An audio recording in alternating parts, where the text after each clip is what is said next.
was sworn in just the other day. What exactly? Are we really reading too much? Or could there be something underneath that we're trying to ignore? Fred, I wouldn't speak on their behalf. But from where I sit, I look at it from two different angles. That as a leader, everything that we say, in whatever situation, we've got very many eyes and very many ears who are listening and would roll out our words to mean what we didn't want to say. It is true. It was in a family setting. The person who they were going to arrest wasn't a young person. He wasn't a young person. But I would think that the children of that person have got cousins and cousins and cousins of the Gena Kenyatta. And therefore, when he talked about his own daughter, he was speaking as a father. That could be the reason. It is true. Those two gentlemen, the former and the current, have been buddies. And therefore, every move, even dusting a coat on the other person's jacket, I mean to remove something, will mean something. And they both know that the country is watching. In the same function, the president said he did not give any names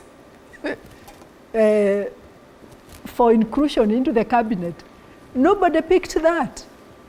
It's not been rolled out like the one we are doing now. And that could have been big news because they were being sworn in just probably the same day. But the media avoided that bit. So I tend to look at a narrative that is created by the media, like this one about Matiang'i and whatever else, and ask myself from where I sit. Are we building a country? Are we also reading too much? But the fact is, anybody, including Senator Mungatana, who is currently in office, whatever he says in his county, whether ni wakati wa kahawa chungu, that's what they call it, I think something like that, it doesn't go unnoticed. So probably as a country we are going through a very difficult time, no doubt about it, and we are concentrating on issues that probably need to be looked at differently. Okay. This is definitely, yes? I sympathize with the leaders because they have become slaves of the positions they occupy. In fact, there is no that democracy to speak freely without being, without reading too much. And it is not only in politics. You go to churches, it's the same. You go to everywhere, they move around.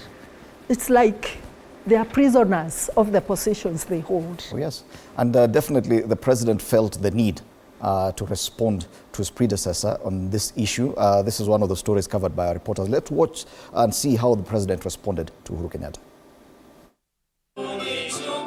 President William Ruto today, accompanied by some leaders, attended interdenominational prayer service at Sympathize Boys High School in Mount Elgon constituency,